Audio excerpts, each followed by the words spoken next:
और आपको सीधे ले चलते हैं इस बीच जयपुर के लिटरेचर फेस्टिवल में। यहाँ पर दिग्गजों का जमावड़ा लगा हुआ है और तमाम लोग पहुंचे हुए हैं। कैलाश खेर की मौजूदगी भी है यहाँ पर और दूर दूर से लोग इस कार्यक्रम में शामिल होने के लिए पहुंचे हैं।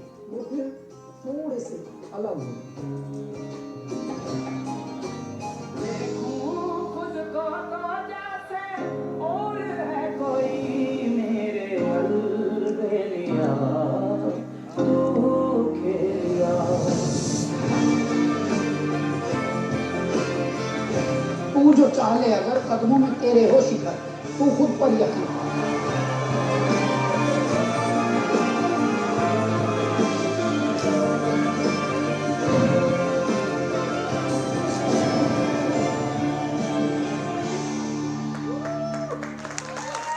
जयपुर लिटरेचर फेस्टिवल का आज दूसरा दिन है। आपको बता दें कि 3 फरवरी तक इसका आयोजन किया गया है और दूसरे दिन का ये दिलचस्प सत्र आयोजित हो रहे हैं। इनमें से एक प्रमुख सत्र शाही दस्तावेज हाउस ऑफ विंडसर की कहानी होगा, जिसमें कि प्लेस पर्पस और white the house of Windsor पुस्तक की लेखिका टीना ब्राउन ब्रिटिश राजघराने पर चर्चा करेंगी और ये सत्र चर्चित प्रकाशक ट्रिकी सरकार द्वारा संचालित होगा। सेशन के दूसरे दौरान मशहूर गायक कैलाश खेर अपनी नई किताब तेरी दीवानी शब्दों के पार के बारे में संजय रॉय से बातचीत कर रहे हैं। जैसा कि आप इस वक्त मंच की तस्वीरें देख रहे हैं, यू कांट बी सीरियस बातचीत के दौरान प्रसिद्ध अभिनेता और लेखक काल पेन अपनी आत्मकथा यू कांट बी सीरियस पर वरुण दास के साथ संवाद करेंगे। Kailash, let's start with how this book came about. मैं आप सभी को प्रणाम करता हूँ, संजय आपको नमन करता हूँ, आपको वैशाली प्रणाम करता हूँ और इतने प्यारे, पहली बार इतनी संख्या में एक साथ एक जैसे पढ़े लिखे दिख रहे हैं, इसके लिए भी मैं आपको प्रणाम करता हूँ। वरना भारत में सब कुछ मिक्स एंड मैच वाला चक्कर चलता है। हमारी तो ऑडियंस भी 50-50, 60-60 हज़ार की होती है। कई लोग तो चलते हैं लेकिन देखते कहाँ हैं पता ही नहीं, उसी भीड़ में। लेकिन कितने प्यार से आप लोग बैठे हुए हैं, कुछ लोग नीचे भी बैठे हैं तो भी मुस्कुरा रहे हैं। तो बहुत ही शांत और एकदम कंपोज्ड क्राउड देखकर बड़ा प्यारा लगा। संजय ने एक बात प्यारी प्रारंभ में ही बोल दी कि शुरू में ही जब हम मिले तो हृदय एक दूसरे का छू लिया। जिस तरह से गाने वाले में फर्क होता है तान और बेतान का, ऐसे ही सुनने वाले में भी फर्क होता है ज्ञान और बेज्ञान का। देखो, सुनने वाले तो बहुत हैं और दिल सबके पास है, लेकिन जब ज्ञान हो, जब थोड़ा एस्थेटिक्स हो, जब थोड़ा क्राफ्ट हो सुनने वालों में भी, तो तमीज़ अलग से पता लगती है। तो जब हमें ऐसा मिला कोई, क्योंकि हम भी नए नए शुरुआत हमारे करियर की हो रही थी, तो एक से एक कलाकार हमको मिल रहे थे। कहने को कलाकार हम थे लेकिन मिल हमको ज़्यादा रहे थे। ऐसे में अचानक एक संजय रॉय मिला, उसकी टीम मिली, उसकी टीम का नाम ही टीम वर्क आर्ट्स ये था। तो थोड़ा मुझे डाउट हुआ, यार वो भी दिल्ली में और ऐसा इंसान थोड़ा डाउट सा हो रहा है। वैसे ये जो कॉन्वर्सेशन है आपके बारे में है, मेरे बारे में नहीं। तो वहां से ये बात एक दूसरे के लिए एडमिरेशन जैसे एडमायरेशन जो हुआ वहां से शुरू हुआ। फिर हम लोगों ने बहुत सारे कॉन्सर्ट साथ में किए, बहुत सारे कॉन्सेप्ट्स पे बात की। फिर दिल ऐसे जुड़ते गए कि अब ये फैमिली हैं। और ऐसे ही अंतरंग बातों से ये बात निकली 4-5 वर्ष पहले कि मैं भी एक बुक लिखूंगा, क्योंकि बहुत सारे फैंस हमारे, बहुत सारे प्रशंसक बोलते हैं कैसे आप ये गाने लिखते हैं, कैसे तू जो छूले प्यार से आराम से मर जाऊं, तू धरे जहां पाँव तो मुस्काए ये धरती, हमारी बिनती सुन लो आन। कैसे लिखते हैं आप, किस हालात से, किस जज्बात से ये लाइनें आती हैं। और बहुतों ने, आप लोगों में से ये भी कहा कि ये सिर्फ शब्द नहीं है, इन शब्दों के पीछे बहुत कुछ छुपा है।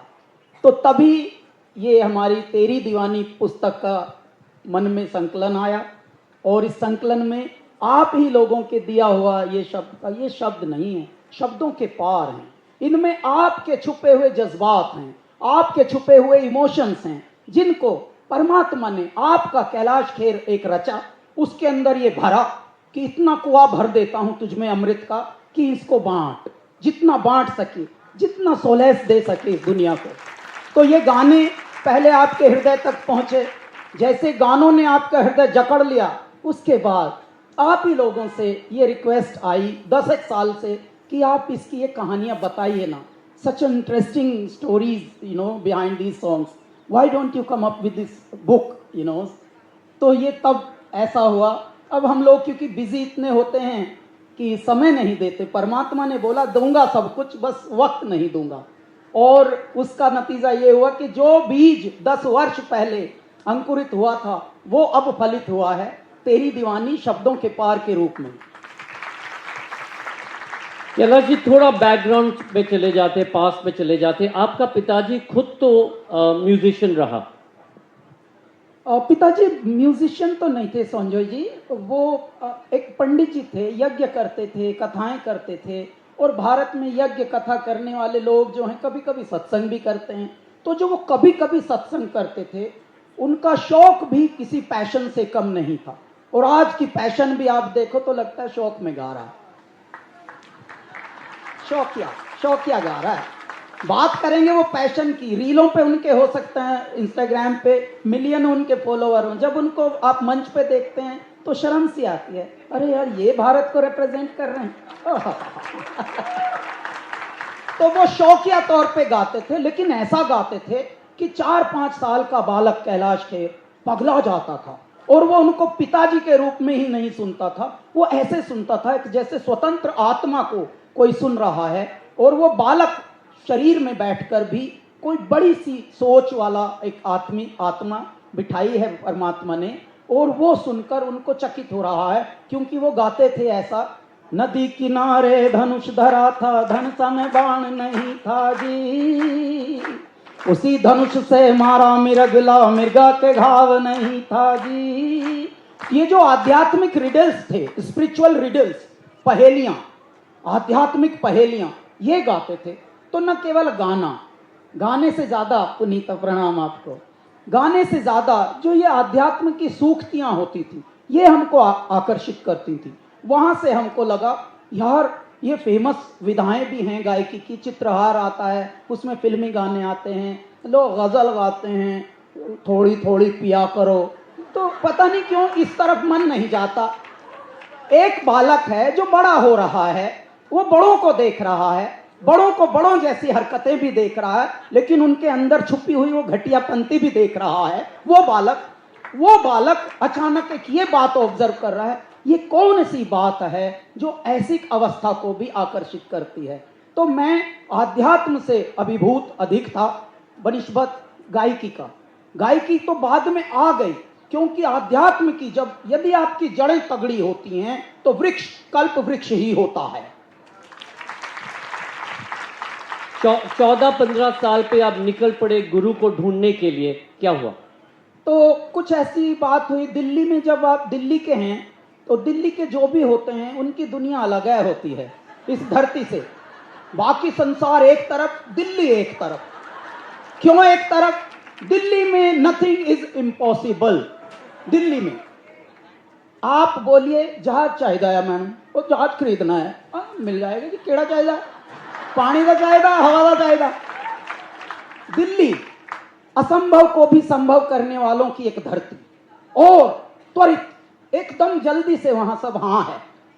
बात कोई भी हो पहले हाँ करो भाई, अंबर पे छाता गाड़ना, हाँ हाँ हो जाएगा जी। अब ऐसी नगरी में यदि आप संवेदनशील हों तो कैसे रहे काम।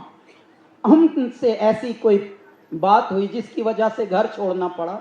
और वैशाली, एक बार जब आप अनाथ हो जाते हैं, जब आप रनअवे चाइल्ड हो जाते हैं, तो आपको दुनिया अलग दिखती है, दुनिया को आप अलग दिखते हैं। वहां से कैलाश खेर का निर्माण हुआ।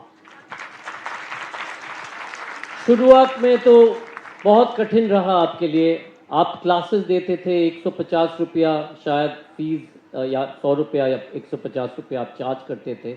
तो जो कठिनाई आपने देखा, और आज के वक्त जहाँ पे आपके सब सोचते हैं कि आपके पास सब कुछ है, हैज कैलाश खेर चेंज? तो मुझे नहीं पता कि मैं बदला हूं लेकिन हाँ, मेरे दाता कहते हैं कि खुद एहसास नहीं मुझको अपनी हालत का, मैंने औरों से सुना है कि परेशान सा हूँ।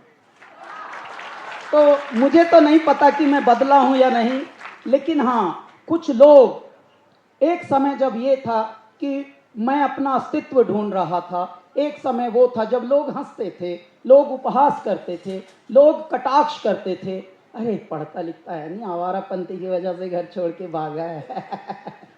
जब आपको इतनी हिकारत से देखा जाता है, इतने रिजेक्शंस आपको मिलते हैं और आप कामयाबी की डगर में तब बढ़ना चाहते हैं जब एक तरफ साइंस, एक तरफ मैथ्स तोड़ रहे हैं आप जैसे लोग। हम आर्ट में हैं, हम कला में हैं और हम बता भी नहीं रहे, छुप के। जिस प्रकार से आप इश्क करते हैं और छुप के करते हैं और कहते हैं दुनिया वाले कि इश्क तो इबादत है, फिर भी कैसे छुप के करते हैं।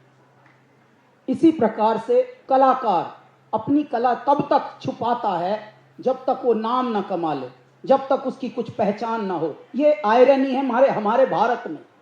मेरे भारत में सिर्फ ये होता है, आप पश्चिम में जाइए, पश्चिम में ऐसा नहीं होता। वहाँ आर्ट को भी उतनी ही इज्जत मिलती है घरों में जितनी साइंस, मैथ्स और फिजिक्स, केमिस्ट्री, बाकी चीज़ों को।